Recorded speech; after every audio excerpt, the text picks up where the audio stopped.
Well, it's October as of the time of recording this, or at least November by the time most people see this, and well, you know what that means. It's that oh-so-spooky time of year that takes hold of YouTubers and shakes them silly and influences their content until about Christmas. And it's time for me to cash in on that myself. That's right, it's Seasonal Depression Month! Yeah! Oof. I made myself sad with that one.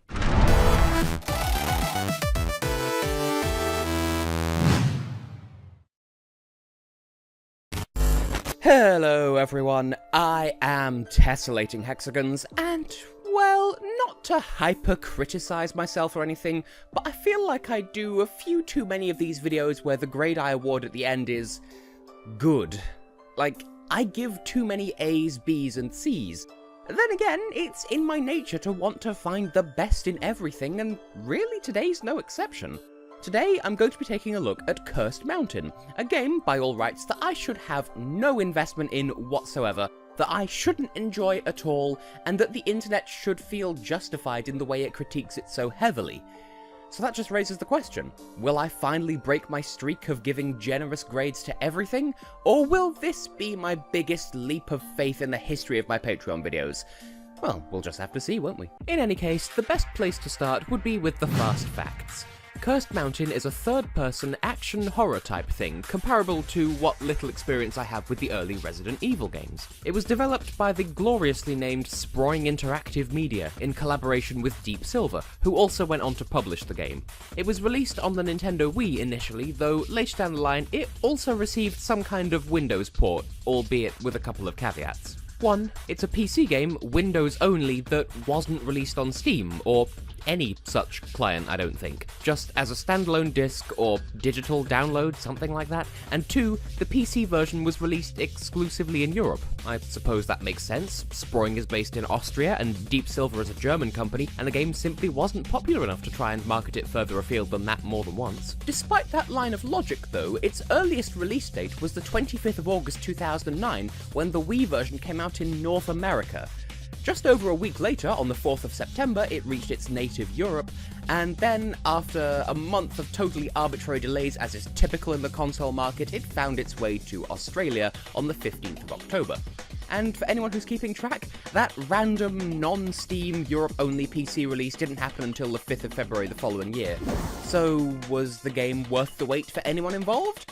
Well, let's see. The setup is this. Sometime in the 1980s, it seems, a wealthy expedition manager by the name of Edward Bennett hired expert mountaineer Frank Simmons, along with assistant Paul Ward, to climb a Himalayan mountain by the name of Chomolungma, referred to by locals as the Sacred One and believed to be the physical embodiment of the Tibetan protector goddess Palden Lamo, and also probably named after Chomolungma in real-world Tibet.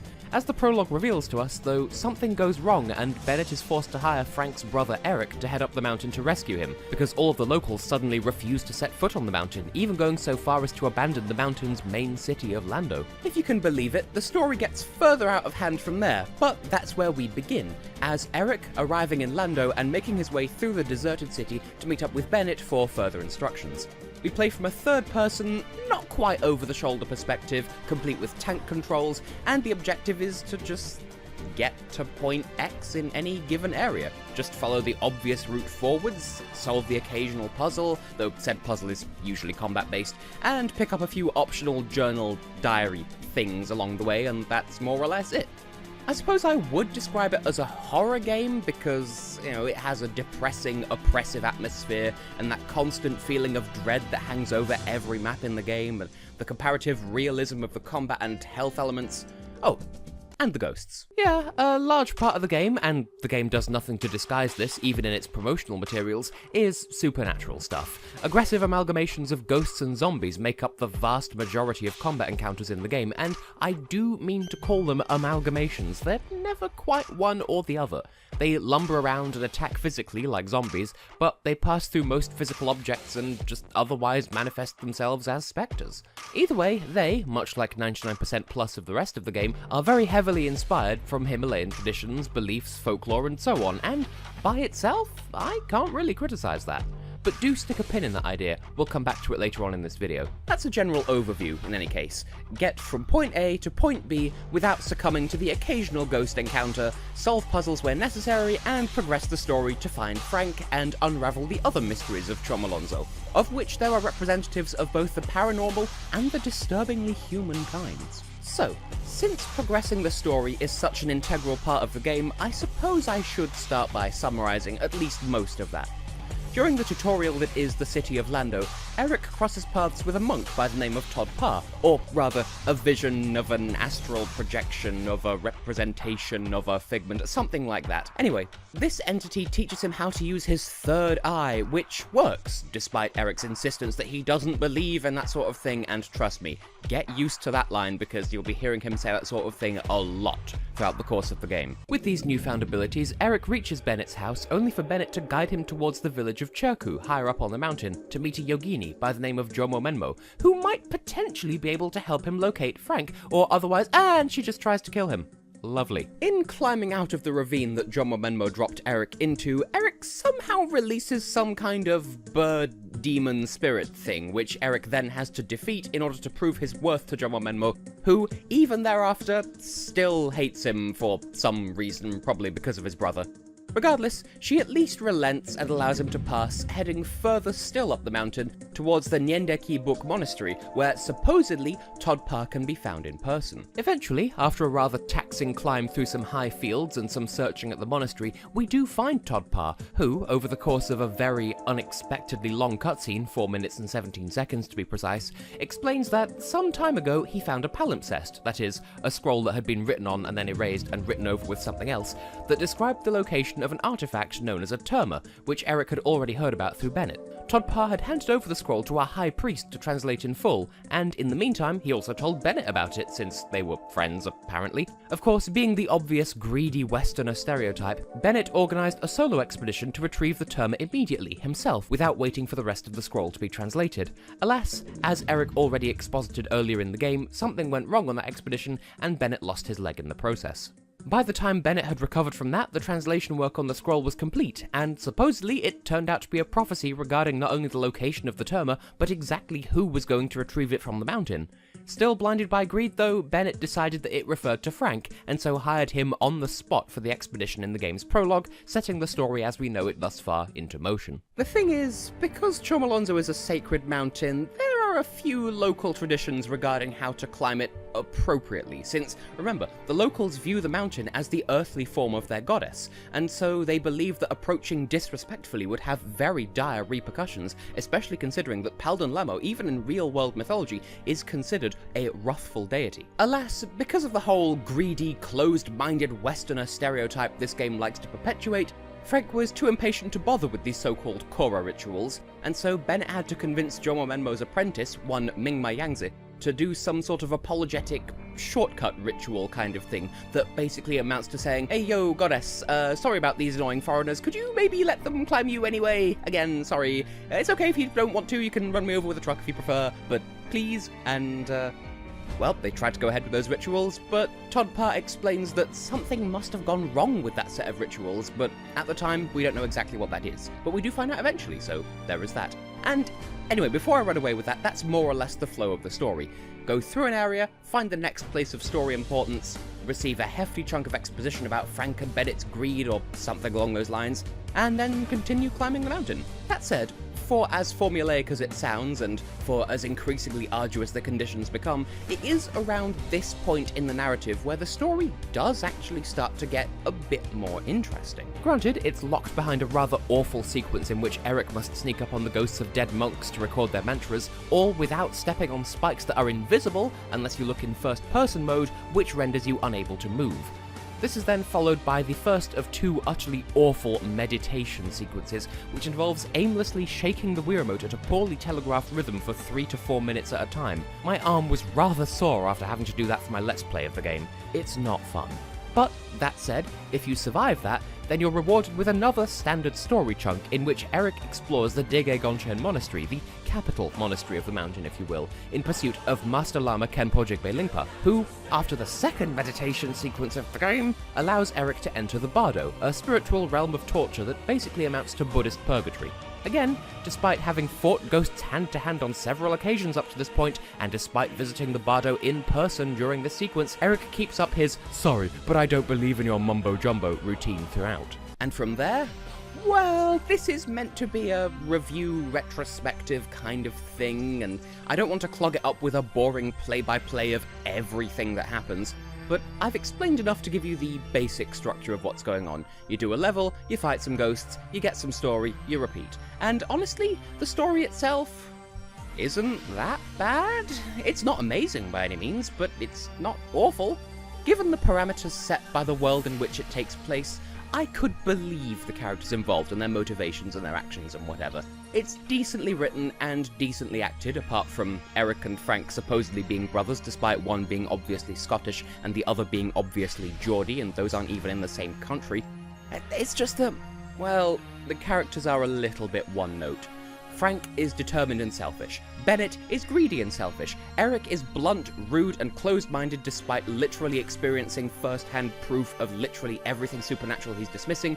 Jomo Menmo is the stereotypical, "one foreigner wronged me, so all foreigners are bad because they don't understand our way of life" character, and that's not completely wrong, but it's also kind of, you can't just dismiss everyone who's not from your country because that's literally nationalism. And Todd Parr is just the master of all exposition fairies because these esotericisms weren't going to explain themselves.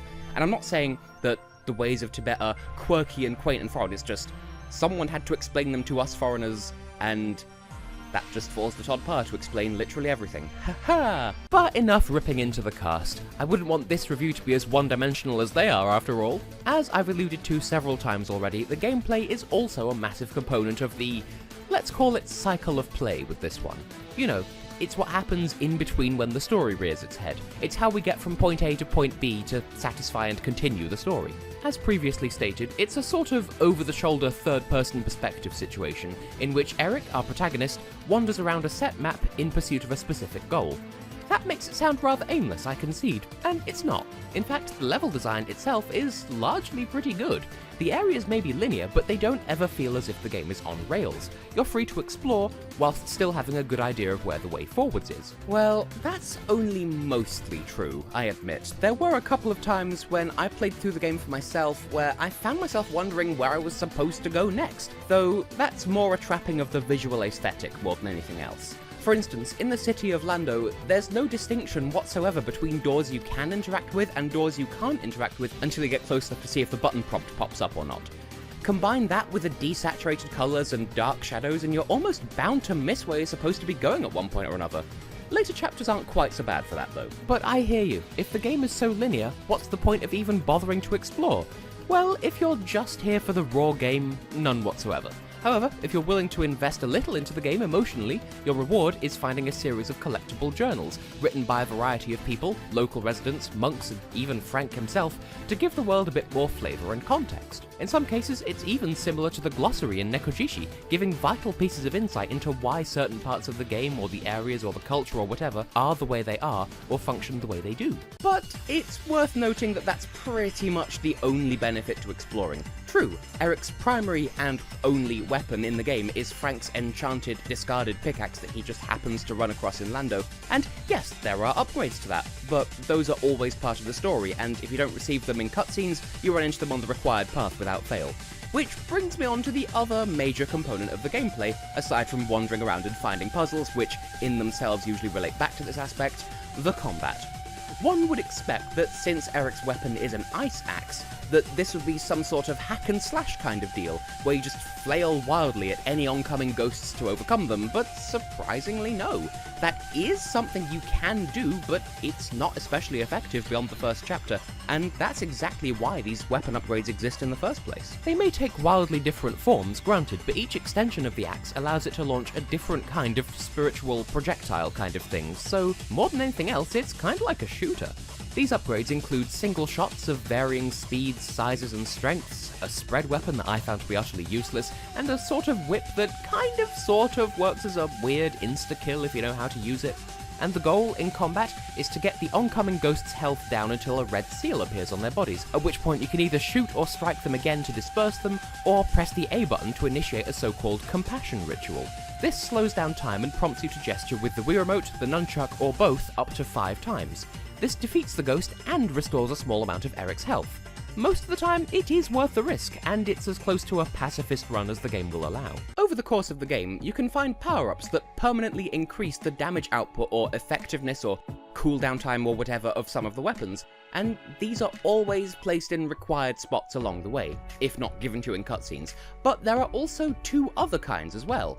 A statue called the Wrath of Ekajati, based on an actual Tibetan Buddhist deity, which as far as I can tell temporarily increases your attack power, but these are almost always found in places where there are no enemies or even given as a reward for clearing out enemies, so it's really hard to tell. And Jumbo Menmo's prophecies, which take the form of one of the categories of the aforementioned journal things, which gives you a permanent upgrade to your maximum health in exchange for performing a compassion ritual on random Buddha statues that you find. So that's the gist of the game, both its story and its actual gameplay, and, well, I have to give credit where it's due. As far as I can tell, whoever created it did so from a place of genuine passion within themselves.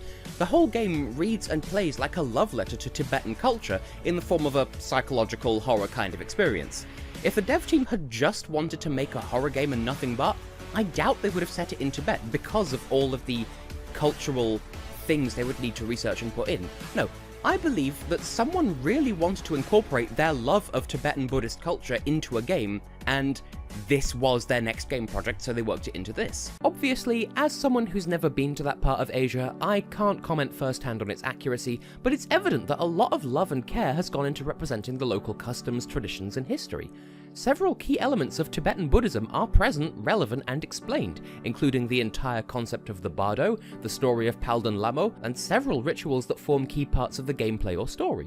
As far as I can tell, it's well researched, and I admire and respect that. That doesn't mean it's without its faults, though. For one, genuine question, is it considered offensive that Palden Lamo, or one of her forms or representations, is the final boss?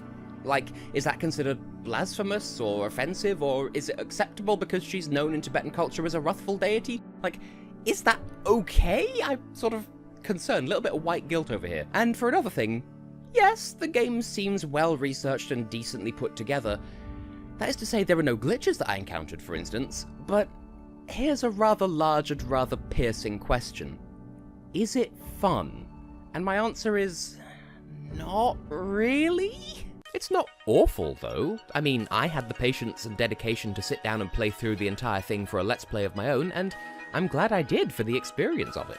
But I bought this game on a whim because it was cheap and because it looked unloved. If it had been exactly the same in every way, except it was popular and shops charged full RRP for it, I wouldn't have given it a second thought. I would have passed it completely by. It's just not my sort of thing.